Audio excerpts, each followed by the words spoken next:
And today we're going to continue where we left off and pretty much cover what Vessel of Yahweh taught on last Thursday on 1 Samuel chapter 30, covering David's wife's capture.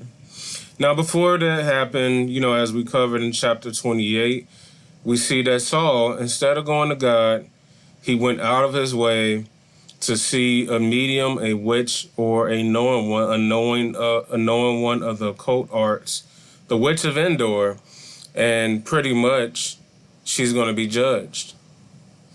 And now in this chapter, we're dealing with David's wives being captured and what David does in response to that. So 1 Samuel chapter 30, verse 1, it starts as this. And it came to pass when David and his men were come to Ziklag, on the third day that the Amalekites had invaded the south, and Ziklag, and smitten Ziklag, and burned it with fire, and had taken a woman captive that they were therein. They slew not any, either great or small, but carried them away and went on their way. So David and his men came to the city, and behold, it was burned with fire, and their wives and their sons and their daughters were taken captive. Then David and the people that were with them lifted up their voices and wept until they had no power to weep.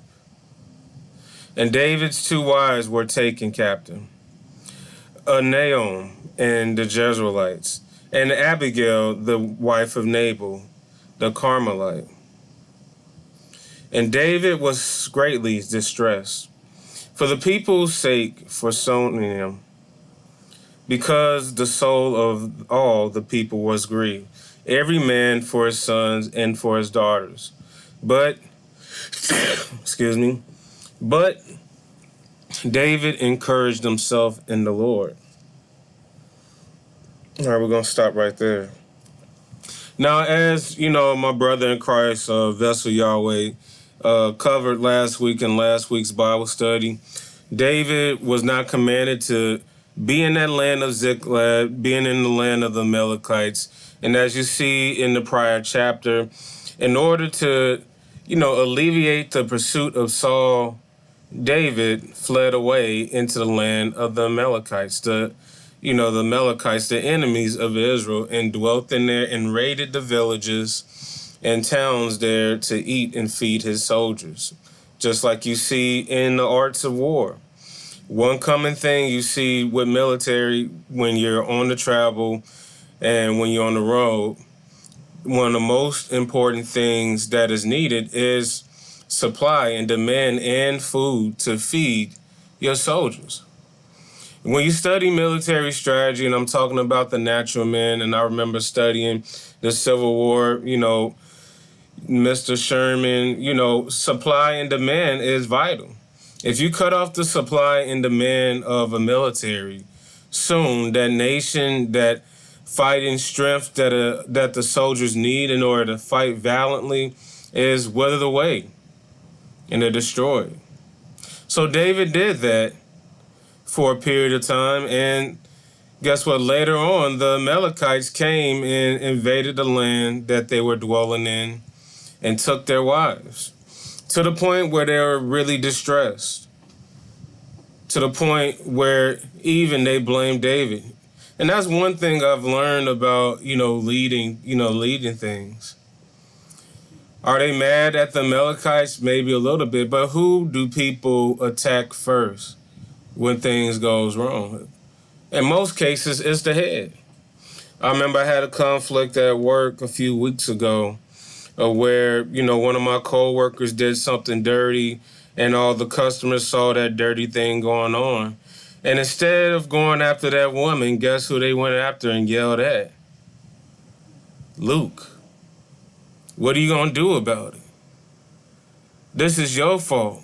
She's under your care. She's under your command. You're the boss. And yes, that is true. But did people see the evil that she did? No. Now, it is true. I am at fault at part, because yes, that woman is under my command, as a ruler at my job. I don't like saying it like that, but I'm saying ruler because David was pretty much, ruler over his army of 1,000, men. So the people, instead of trying to help David and figure things out, the people sought to stone him. Whenever leaders, mess up, same thing with pastors, same thing with managers, same thing in the workplace. People typically think the first thing to do, let's remove the leadership. Let's remove that person that is in charge. Even though David had a good track record, but because, this great, terrible thing has happened, let's let the heads roll. And guess what? Whenever you're in leadership, and the same thing with you, if you're a husband and things goes, wrong with your family and you're humiliated because of your wife, same thing with wives, you're humiliated with how your children behave, with how your family behave, and you're felt responsible because those are my children I am responsible for. They're supposed to be well trained. They're supposed to be acting orderly. But things went wrong under my command, under my order. You need to go to jail for what you did because of your children, but I trained them up. Well, guess what? Even though David was down, even though the people were against him, even though the people wanted to stone him, to death because of this tragedy. And let's remember this. David had did a lot for these people. They have been with them in the wilderness, and they seen the miracles of God, but yet they wanted him stoned and killed. Guess what? David still encouraged himself in the Lord. And that's one thing we all have to do when we go through, because people are very fickle. Very fickle. One day they say they love you, the next day stone them. Same thing with Jesus. Hosanna, Hosanna forever. Stone him, kill him the very next moment. People are as loyal to you as what you provide. People will show you that, all that talk, we're going to be there with you forever. Let's see how that lasts when, my finances dry up. Oh, you see how all that talk works. Remember, love is proven through tribulation. And as I preached yesterday at church, a lot, is known about you, about who do you turn to. Because trials and tribulation will happen to you. People will not always be on your side. People will not always back you up and say all that rah-rah, you my brother forever, blood is thicker than water. No, when things fall down, you see what people's loyalty truly is towards. And you see how much alone you are without God. And why your loyalty shouldn't be towards man and temporary and fickle things, but it should be towards God, who's the same yesterday, and not only yesterday, today, and forevermore. He changes not.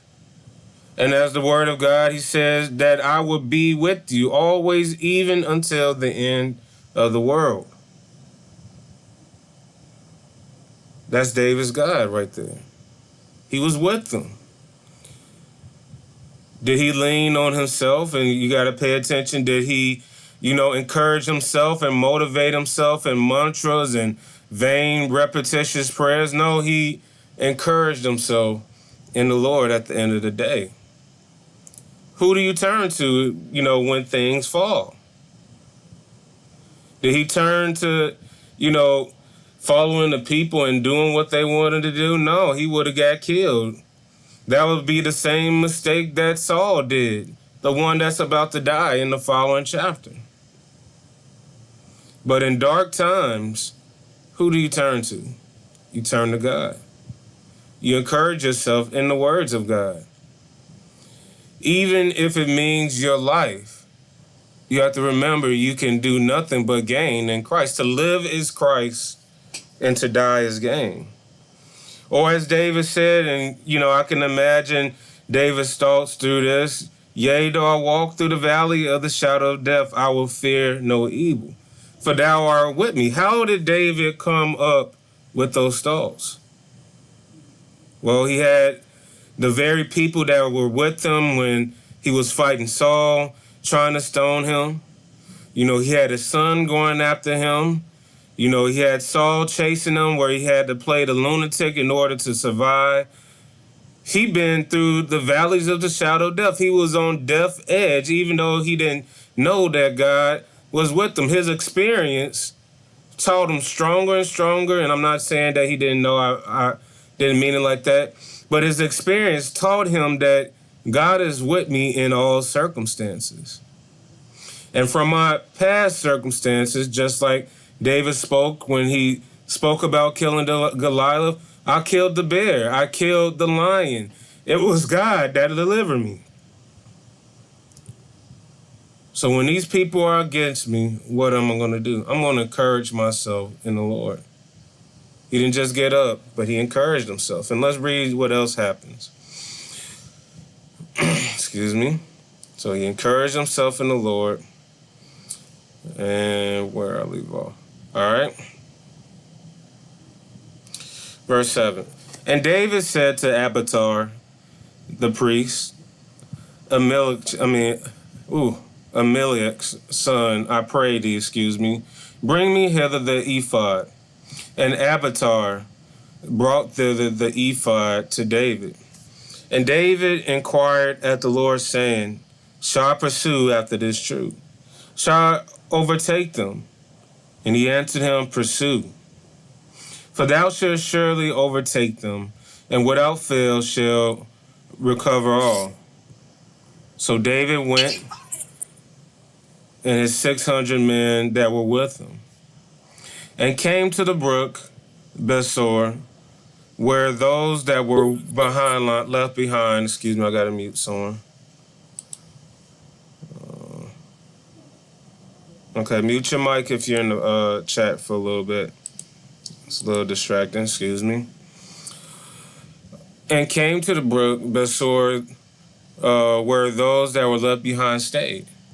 But David pursued, he and 400 men, for 200 abode behind, which were faint, that they could not go over the brook of Besor. And they found an Egyptian in the field, and brought him to David, and gave him bread, and he did eat, and they made him drink water. And they gave him a piece of cake of figs, and 2 clusters of raisins. And when he had eaten, his spirit came again unto him. He was tired and distressed, starving, fed him, and what did he do? For he had eaten no bread, nor drunk any water, 3 days, 3 nights. At number 3. And David said unto him, to whom belongest thou? Who are you with? And whence art thou? Where are you coming from? And he said, I am a young man of Egypt, servant of Amalekite. And my master left me because 3 days agone I fell sick. So I got sick, and my master left me to die. You came along, fed me. Isn't that something else, how you should treat your soldiers right, even the weak? That very thing caused the downfall of these soldiers. Verse 14. We made an invasion upon the south of the Cherethites, and upon the coast which belonged to Judah, and upon the south of Caleb, and we burned Ziklag with fire. And David said to him, canst thou bring me down to this company? And he said, swear unto me by God, that thou wilt neither kill me, nor deliver me into the hand of my master, and I will bring thee down to this company. And when he had brought him down, behold, they were spread abroad upon all the earth. eating and drinking and dancing because of all the great spoil that they have taken out of the land of the Philistines and out of the land of Judah. And David smote them from the twilight even unto the evening of the next day.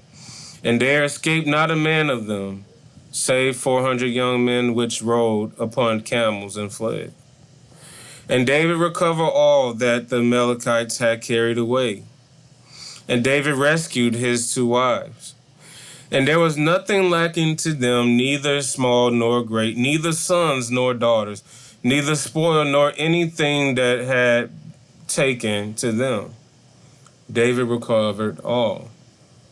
And David took all the flocks and the herds, which they drove before those other cattle, and said, This is David's spoil. And David came to the 200 men, which were faint that they could not follow David, whom they had made also abide at the brook of Besor. And they went forth to meet David, and to meet the people that were with them. And when David came near to the people, he saluted them. Then answered all the wicked men and men of Belial, which means worthless, useless men,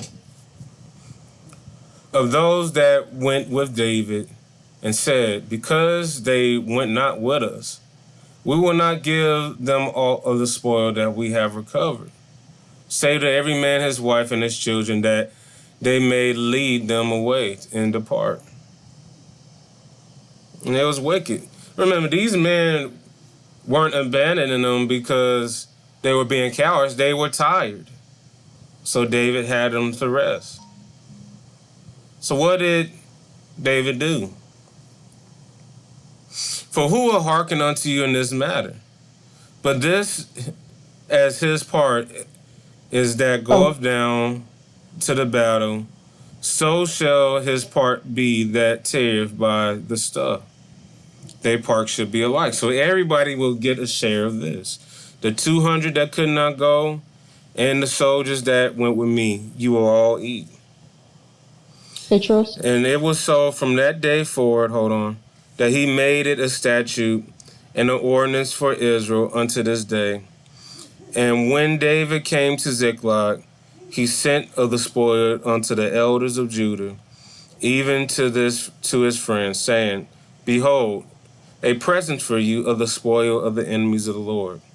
To them which were in Bethlehem, and to them which were in the south of Ramoth, and to them which were in Jetar, and to them which were in Aor, and to them which were in Sipmoth, and to them which were in Eshtemoa, and to them which were in Rachel, and to them which were in the cities of the Jeremites, and to them which were in the cities of the Kenites, and to them which were in Homorah, and to them which were in Kasran, and to them which were in Ashta, and to them which were in Hebron, and to all the places where David hid himself and his men were wont to hunt.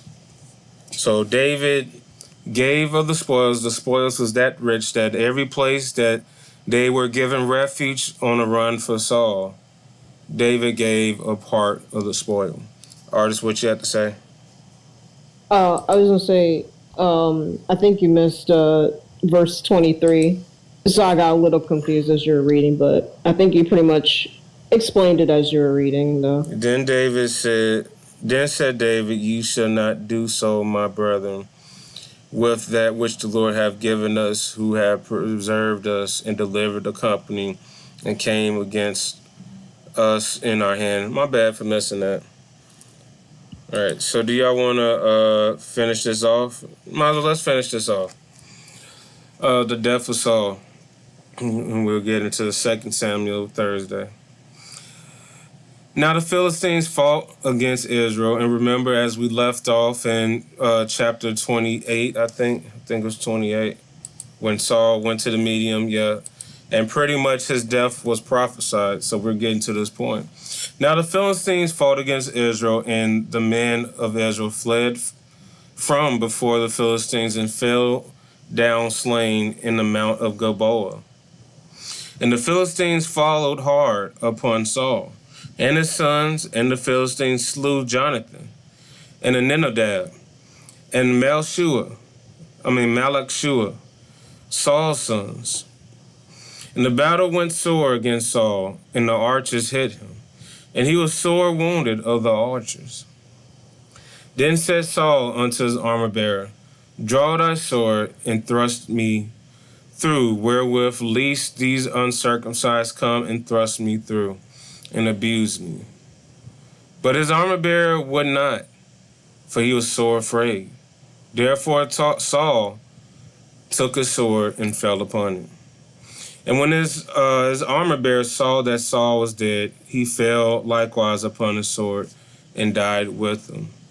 So Saul died, and his 3 sons, and his armor-bearer, and all his men that same day together. And when the men of Israel that were on the other side of the valley, and they that were on the other side of Jordan, saw that the men of Israel fled, and that Saul and his sons were dead, they forsook the cities and fled. And the Philistines came and dwelt in them. And it came to pass on the morrow, when the Philistines came to strip the slain, that they found Saul and his 3 sons fallen in the mount of Gilboa. And they cut off his head, stripped off his armor, and sent into the land of the Philistines round about to publish it in the house of their idols and among the people. And they put his armor in the house of Ashtaroth, which is a pagan god. And they fashioned his body to the wall of Bethshan. And when the inhabitants of Jabesh Gilead heard of which the Philistines had done to Saul, all the valiant men arose and went all night and took the body of Saul and the body of his sons from the walls of Bethshan, and came to Jabesh and burnt them there. And they took their bones and buried them under the tree of Jabesh and fasted 7 days. That is the conclusion of the book of 1 Samuel.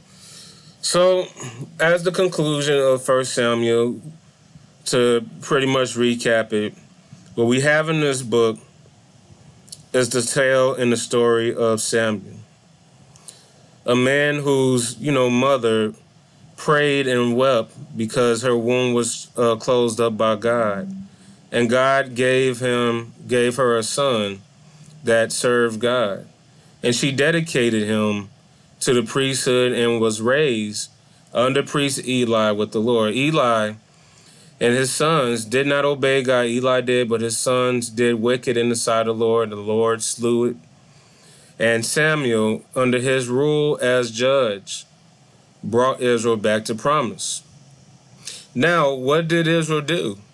When Samuel became older and of age, his sons disobeyed God, and the people wanted a king. And as Samuel said, why do you want a king? They're going to tax you. They're going to take your lands. They're going to make your sons into armor bearers. And God told Samuel to do as what the people please. And that the people have not rejected you, but they have rejected me as king. See, in the past, you did have rulers and kings, but not anointed to this extent as Samuel. So Saul was anointed.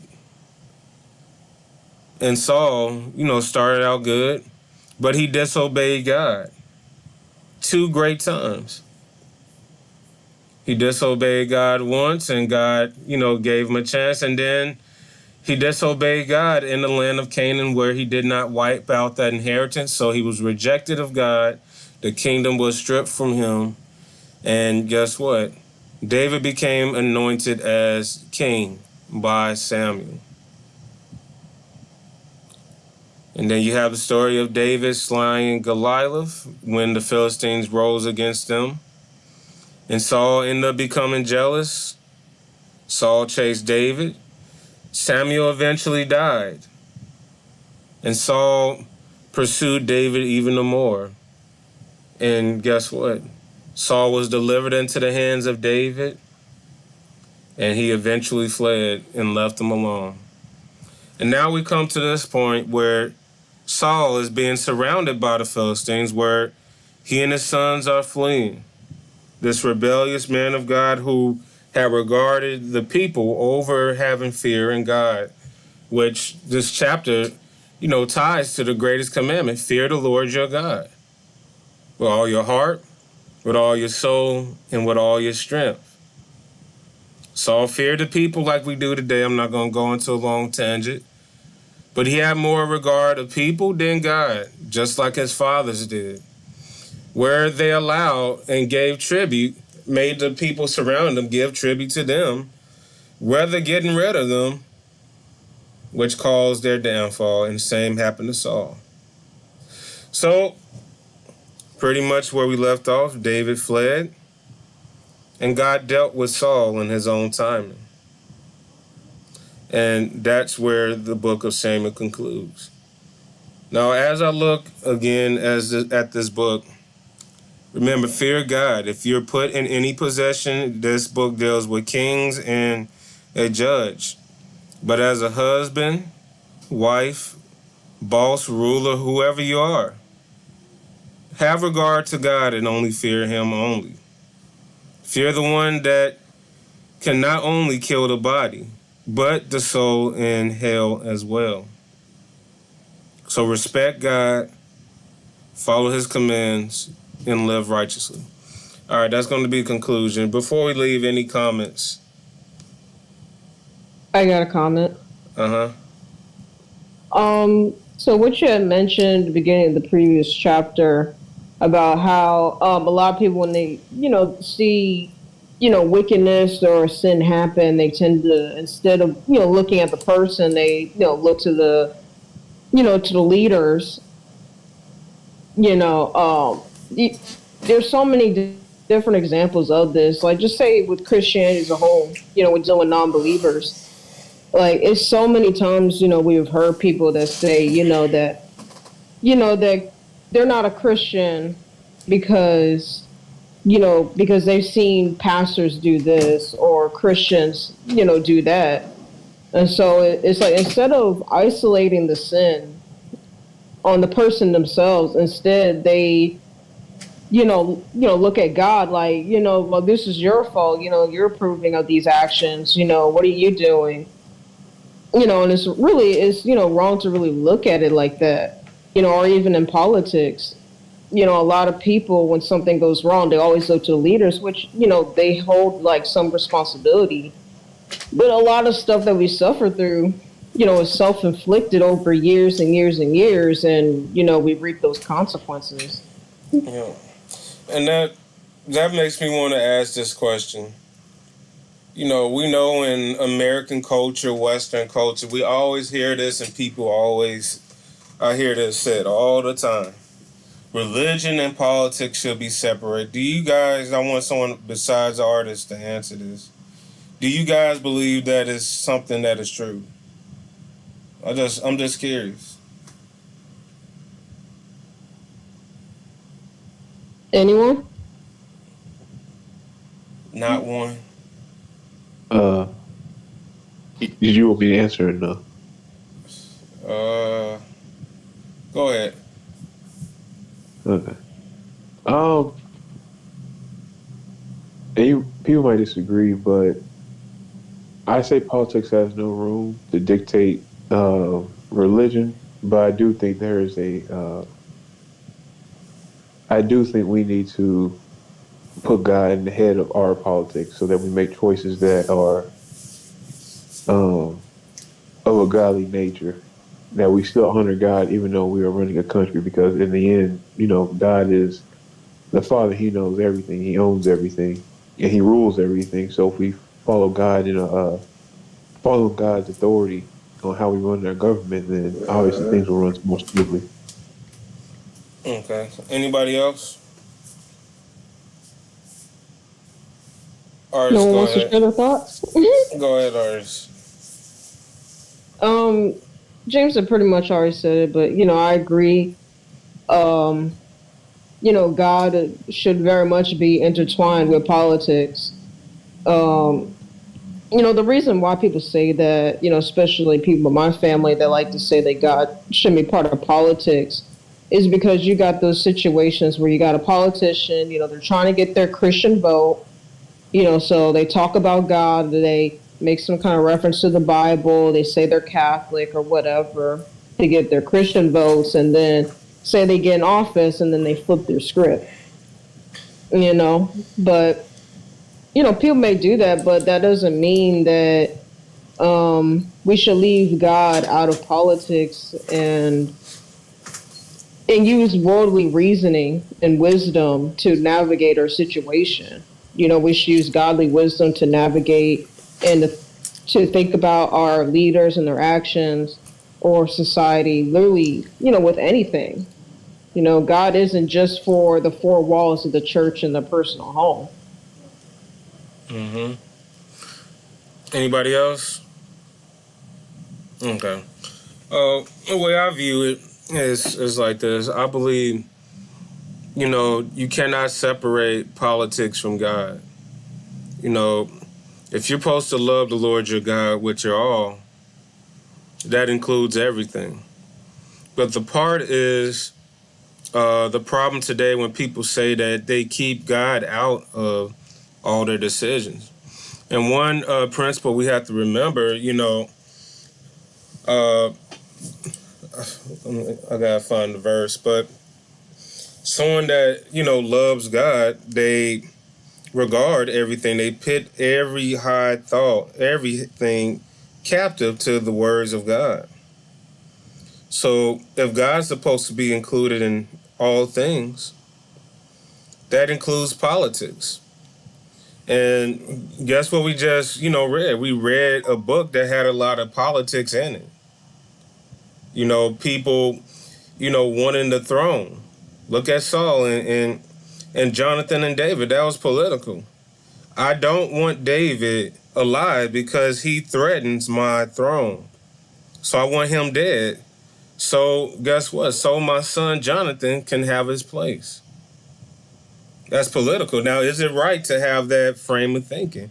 No, it's not, because how would God want you to think on that? And that's the problem today. Men, they put their heart's desire, they put natural means above God when it comes to their decision, even in decisions of nations. And they have more regard to people than God. Same thing goes with John the Baptist. It was the Herodians, one of the rulers of Judah that had his head. Why? Politics. I'm going to make an oath, I'm going to make a vow that, whatever you want, woman, I'll give you. This man of God said, it is unlawful for what you're doing. You should not be with this woman. Guess what? John the Baptist's head was, taken off. He was very, sorrowful for that. He knew that John the Baptist was a man of God. But because he had respect of the people, he feared the people over God, had his head. Same thing with Pilate. Jesus comes from another kingdom. He said, this kingdom is not mine.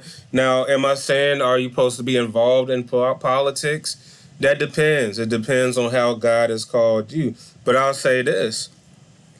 If you're in the political field, if you're amongst kings, presidents, rulers, politicians, officials, your job is to represent God and not to hide your belief. Your job is not to be a secret agent of Christ when you're working amongst rulers and kings. Did Paul do that? No. When he was brought before kings, King Agrippa, when he was brought before rulers, when he was in prison, what did Paul do amongst those men? He gave them the gospel. What did Peter do to the centurion man? He gave him the gospel. No, what did Jesus do, to the men that were around? He gave them the gospel. That through Christ alone, for God so loved the world, He gave his only begotten Son, that whosoever believeth in him will not perish, but will have everlasting life. So one thing you see, and it kind of ties back to the kingdom talk. One thing you have to understand, we have an enemy, Satan, and we know we wrestle not against flesh and blood, Ephesians 6, but against principalities. You see that the spirit that is in them goes against us. So the way politics is set up is to put fear into all of those that, serve in politics, to cast aside, Christ for the flesh. Remember, love not the world, neither things that are in the world, because the love of the world, is the pride, which God is not a part of. So just like in politics today, what do you see pushed, especially on the left? Abortion, sexual freedom, you know, all this, demonic stuff, you see, Satanism promoted heavily. And guess what? The rulers that we have in place are doing those things. Same thing with the right. The right is not righteous either. And we just got to think, if our politicians, our kings, our rulers had the mind of David or Josiah, where they stood for God and they obeyed God to the end, wicked men like this will be kept at bay. Then you have kings like Saul, when they're put into high places of power and judging and ruling men, what do? Well, the people want this. I know it's against God's law, but let me do partially God's law. And guess what? He ended up being judged. Man, now that don't mean, I'm not saying politics is, should have no place in the church, but just remember who you serve at the end of the day. And especially today, there's a great cost. If you serve God and you're a politician or you're serving in some office. Because as we all know, a lot of the values that we hold, especially in America, are blatantly against the doctrines and ordinances of Christ. Family is attacked. Sexuality is attacked. The wicked is rewarded. The righteous is oppressed. Poor people, they can't get up, overtaxed. But guess what? We're in the world. But while you're in this world honoring God, what kingdom do you fight for and live for? The kingdom of God. Anybody else?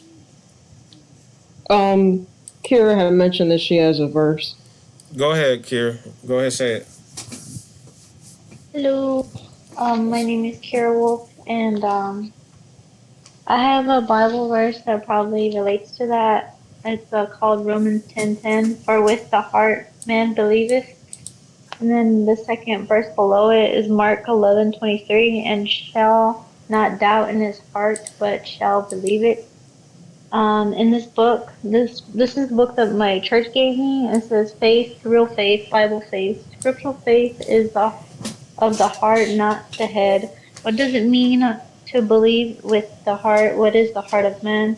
Well, it is not the physical organ that pumps the blood through your body and it keeps you alive. You couldn't believe with your physical heart any more than you could believe with your physical hand, eye, or ear, or nose, or foot. Consider how we use the term heart today when we talk about the heart of the tree. We mean the center, the very core of the tree. When we talk about the heart of the subject, we mean the most important part of the subject, the very center of it, the main part around which the rest revolves. Likewise, when God speaks of man's heart, he's speaking about the main part of the man, the very center of the man's being, his spirit. And it says, confession, with my heart I believe God. I do not doubt in my heart, I believe in my heart. So hopefully that would help too. Yeah, that's greatly said, Kira. Well, that's true. Love the Lord with your heart, or the seat of your decisions. You hear mind, heart, and strength. So your heart, the emotion, spiritual part of you, your mind, the intellect, and your strength, how you choose your actions. That's very true. Anybody else before we close this thing out? All right. James, close us out. All right. The CGU is brought to you by the The Bible. Bible. All right. Until next.